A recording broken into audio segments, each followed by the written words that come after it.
नमस्कार, मैं रचना शर्मा। चढ़ती कला टाइम टीवी देख रहे सभी दर्शकों का स्वागत करती हूं। आप देख रहे हैं हरियाणा के समाचार। समाचारों की शुरुआत से पहले एक नजर आज की मुख्य सुर्खियों पर।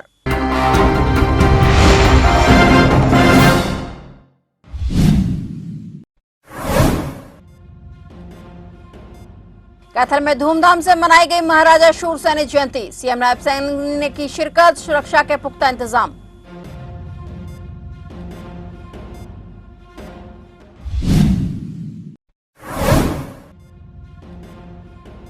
कुरुक्षेत्र पहुंचे केंद्रीय ऊर्जा मंत्री मनोहर लाल। शिल्प और सरस मेले का किया अवलोकन। डेरू की स्वर लहरियों पर झूमे और गाए भजन।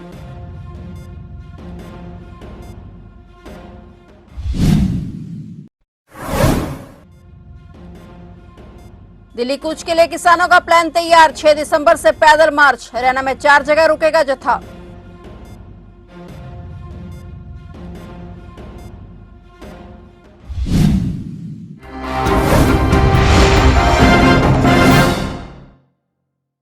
और अब समाचार विस्तार से। हरियाणा के कैथल में महाराजा शूरसेन जयंती समारोह बड़ी धूमधाम से मनाया गया। चंदाना गेट स्थित गैबी साहब मैदान में आयोजित इस भव्य कार्यक्रम में हरियाणा के मुख्यमंत्री नायब सिंह सैनी ने मुख्य अतिथि के रूप में भाग लिया। आयोजन स्थल पर सुरक्षा के पुख्ता इंतजाम किए गए थे, जबकि पंडाल को भव्य रूप से सजाया गया। कार्यक्रम में प्रदेश भर से हजारों लोगों ने हिस्सा लिया। कार्यक्रम में समारोह के मुख्य अतिथि हरियाणा के मुख्यमंत्री नायब सिंह सैनी के साथ सांसद नवीन जिंदल, पूर्व विधायक लीलाराम, पूर्व विधायक कमलेश ढांडा, हरियाणा के मंत्री कृष्ण बेदी, पुंडरी के विधायक सतपाल जांबा सहित कई गणमान्य लोग शामिल रहे। सीएम सैनी ने इस मौके पर सभी प्रदेशवासियों को महाराजा शूरसेन जयंती की बधाई और शुभकामनाएं दी।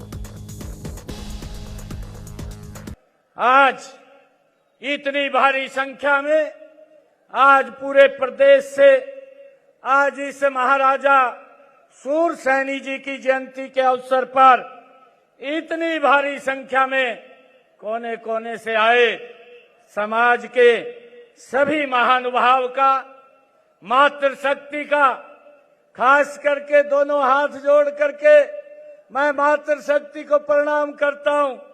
बुजुर्गों का मैं दिल से धन्यवाद करता हूं।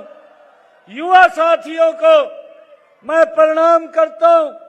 आज इस राज्य स्तरीय कार्यक्रम में महाराजा शूरसेन जी के आज आप लोग यहां पधारे हैं।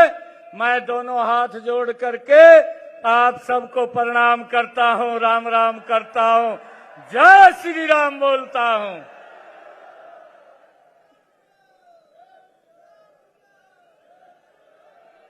मेरे लिए आज का ये दिन, ये बड़ा दिन है।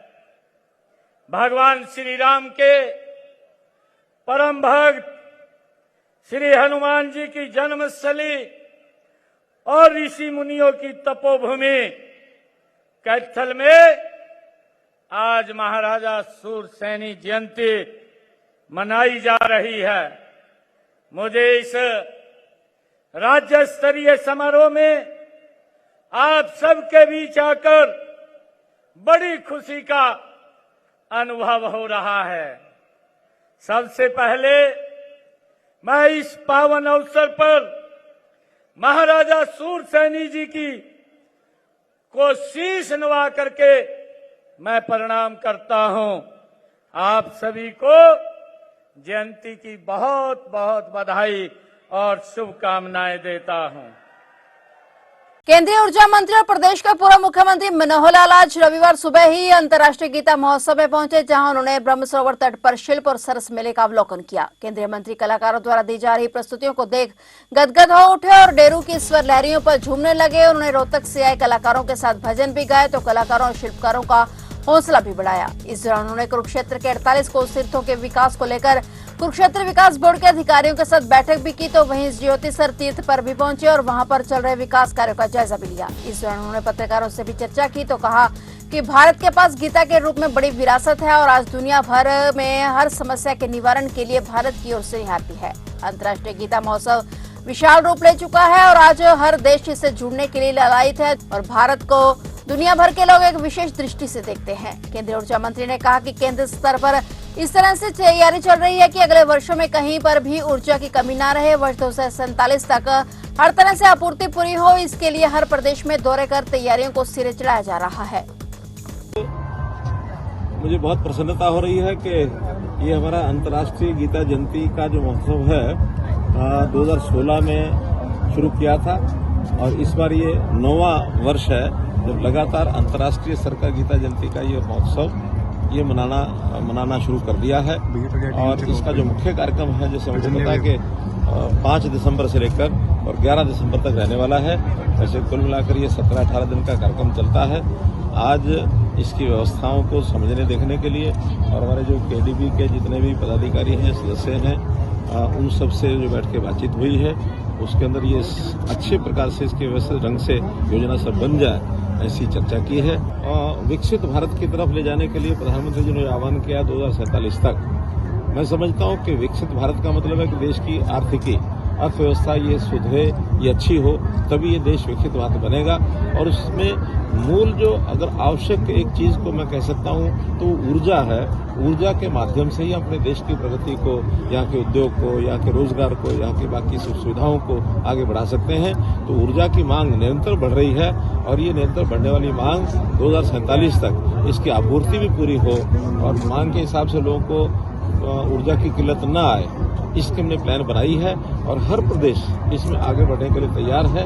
सभी प्रदेशों में जाकर के जो अभी तक चल रहे काम हैं उनका कुल मिलाकर निरीक्षण करना, उनकी प्रगति को देखना और आगे की प्लानिंग के बारे में विचार करते हुए 2047 तक हम अपने देश में किसी प्रकार की खास करके ऊर्जा की कोई कमी न रहे, ऐसा मेरा प्रयत्न है। तो मैं देश भर के लगभग 17 प्रांतों में इस समय तक हुआ हूं और अगले 3 महीने में देश के सभी प्रांतों में मेरा पहला दौरा पूरा हो जाएगा। Delhi Amritsar high speed railway corridor तैयार करने के लिए रेलवे ने सर्वे शुरू कर दिया है। इस हाई स्पीड रेलवे कॉरिडोर में बुलेट ट्रेन चलाने की प्रस्तावित योजना के मद्देनजर एरिया की विजिबिलिटी की भी जांच की जा रही है। उत्तरी रेलवे ने पंजाब के अर्बन प्लानिंग और डेवलपमेंट अथॉरिटी पुडा के साथ मिलकर इसके डिटेल प्रोजेक्ट रिपोर्ट डीपीआर पर काम करना शुरू कर दिया है। 2019 में भारत सरकार की ओर से देश में 6 नए हाई स्पीड रेलवे कॉरिडोर की प्लानिंग की गई थी, जिसमें Delhi Amritsar bullet train high speed railway corridor भी शामिल है। उत्तरी रेलवे अब पुडा के साथ मिलकर पंजाब की जमीन पर इस कॉरिडोर के पड़ने वाले हिस्से के तहत आने वाले गांवों की जमीन अधिग्रहण की प्रक्रिया जल्द ही शुरू करेगा। पंजाब और हरियाणा के 321 गांवों की जमीन इस प्रोजेक्ट के लिए अधिग्रहित की जा रही है। जल्द ही किसानों की जमीन अधिग्रहण करने के लिए सरकार की ओर से मुआवजा राशि को लेकर भी नोटिफिकेशन जारी किया जाएगा। बताया जा रहा है कि किसानों को 5 गुना तक अधिग्रहण के एवज में मुआवजा दिया जाएगा। Delhi Amritsar high speed rail corridor कुल 465 किलोमीटर का होगा और यह कॉरिडोर दिल्ली से शुरू होकर चंडीगढ़, पंजाब और हरियाणा की कनेक्टिविटी को मजबूत करेगा।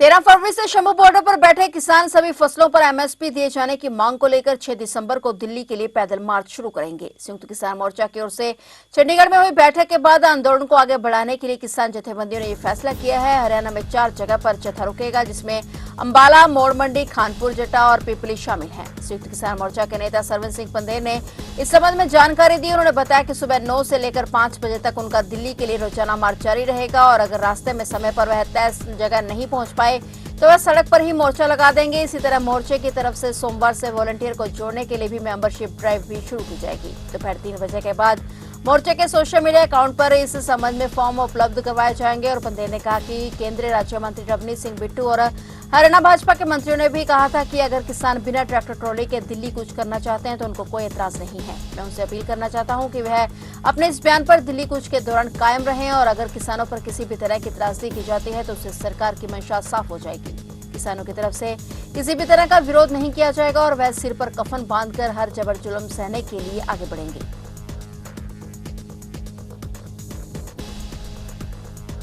हरियाणा सरकार अब राशन डिपो होल्डर्स पर नकेल कसने की तैयारी कर रही है। अब राशन डिपोओं से राशन की हेराफेरी नहीं हो सकेगी, इसके लिए सरकार पुख्ता इंतजाम करने वाली है। दरअसल राशन डिपो से अब राशन की सूचना देने के लिए गांवों और शहरों में मुनादी करवाई जाएगी। पात्र लोगों को पूरा राशन देने के लिए राशन डिपो में कैमरे लगवाए जाने की भी योजना पर काम चल रहा है। हरियाणा में सर्दियों में सुबह और शाम 2 बार राशन डिपो खोले जाएंगे। बताया जा रहा है कि ऐसी शिकायतें भी सामने आ रही थी कि राशन लेने के लिए जब लोग डिपो पर जाते थे तब उन्हें पता चलता था कि डिपो बंद है और वह खाली हाथ ही वापस लौट आते थे। लेकिन अब यह सुनिश्चित किया जाएगा कि राशन डिपो पूरे महीने 30 दिन लगातार खुले रहेंगे।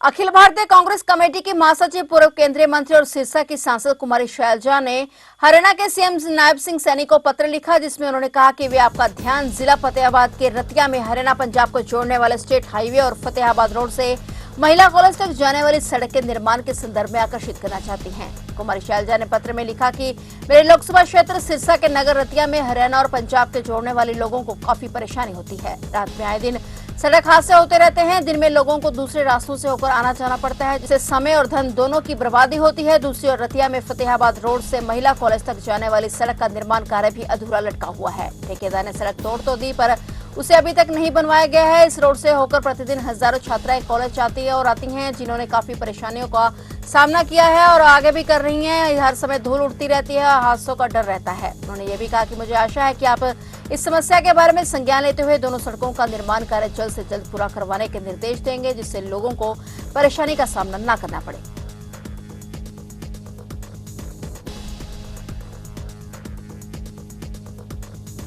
हरियाणा में आए दिन आगजनी की घटना हो रही है। कभी कार में तो कभी बस में लगने के मामले सामने आ रहे हैं। ताजा मामला फतेहाबाद जिले के गांव बड़ोपल और धांगड़ के बीच से सामने आया, जहां श्रद्धालुओं से भरी निजी बस में भयंकर आग लग गई। चालक अमित ने सूझबूझ दिखाते हुए समय रहते बस को सड़क किनारे रोक दिया और सवारियों को नीचे उतार दिया, जिस कारण बड़ा हादसा होने से टल गया। सूचना पाकर दमकल विभाग फतेहाबाद के कर्मचारी मौके पर पहुंचे और आग पर काबू पाया गया, लेकिन तब तक बस जलकर पूरी तरह से राख हो चुकी थी। जानकारी के मुताबिक हिसार के आजाद नगर से प्राइवेट बस 50 से ज्यादा श्रद्धालुओं को लेकर सिरसा के सिकंदरपुर स्थित डेरा राधा स्वामी जी रह जा रही थी और जैसे ही बस फतेहाबाद के गांव बड़ोपल और धांगड़ के बीच होटल के पास पहुंची तो अचानक बस में धुआं निकलने लगा। बताया जा रहा है कि बस का टायर जलने से आग फैल गई। चालक ने बस को तुरंत रोक दिया और सभी सवारियों को नीचे उतारने के लिए कहा और तुरंत ही सवारियां भी नीचे उतर गई। सवारियों को दूसरी बस से डेरा के लिए रवाना किया गया।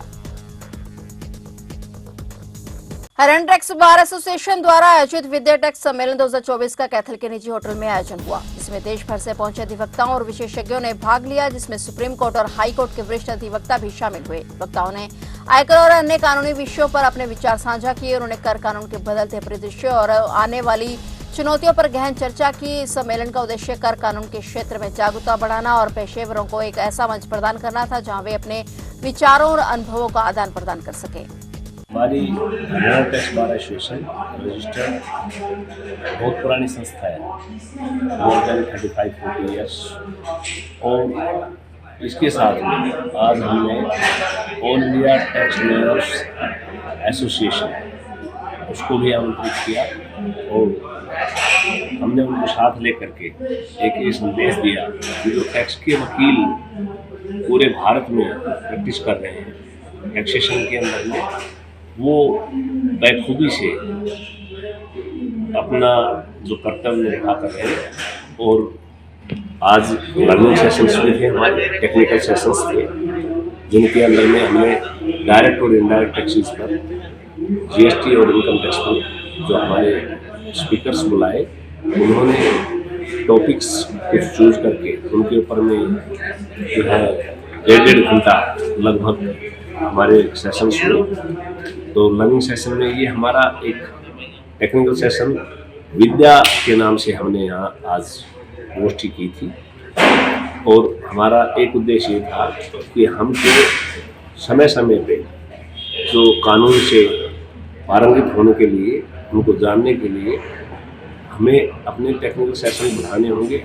यमुनानगर में नए बने नेशनल हाईवे खंडवा चौक के पास कार और बाइक की टक्कर हो गई, जिसमें बाइक और कार पूरी तरह से क्षतिग्रस्त हो गई। बाइक सवार को काफी गहरी चोटें आई हैं और हादसा होते ही वहां वाहनों का जाम लग गया। डायल 112 की गाड़ी ने मौके पर पहुंचकर रास्ते पर खड़े वाहनों को हटाया। डायल 112 पर मौजूद पुलिसकर्मी राजेश कुमार ने बताया कि सहारनपुर की तरफ से आ रही कार और बाइक की टक्कर हो गई, जिसमें बाइक पर सवार एक महिला को गंभीर चोटें आई हैं, जिसको एम्बुलेंस की मदद से इलाज के लिए ट्रामा सेंटर भेजा गया। और वहीं बताया गया कि उत्तर प्रदेश के रहने वाले व्यक्ति अपने निजी काम के लिए अंबाला की तरफ जा रहे थे, जिनकी खंडवा चौक पर जोरदार टक्कर हो गई। वहीं मौके पर मौजूद कुछ राहगीरों ने हादसे का मुख्य कारण खंडवा चौक पर रेड लाइट न होना बताया। उन्होंने प्रशासन से यहाँ रेड लाइट का प्रबंध करने की गुहार लगाई। एक कार है सहारनपुर साइड से एक बाइक से टक्कर होगी, घायलों को हॉस्पिटल में भेज दिया, बयान अंकित करके जैसी कार्रवाई होगी आगे कार्रवाई। ये कहाँ के थे सर? ये कार वाले तो यूपी साइड के हैं। यूपी के सर? ये कार वाले, और बाइक वाला शहर बलौली गांव का है। अभी पक्का एड्रेस का नहीं पता, बयान लेंगे, जैसे बयान देंगे कार्रवाई करेंगे। तो आप देख रहे थे हरियाणा के समाचार, और नए समाचारों के साथ फिर से हाजिर होंगे। तब तक के लिए देखते रहिए चढ़ती कला टाइम टीवी और मुझे दीजिए इजाजत। धन्यवाद।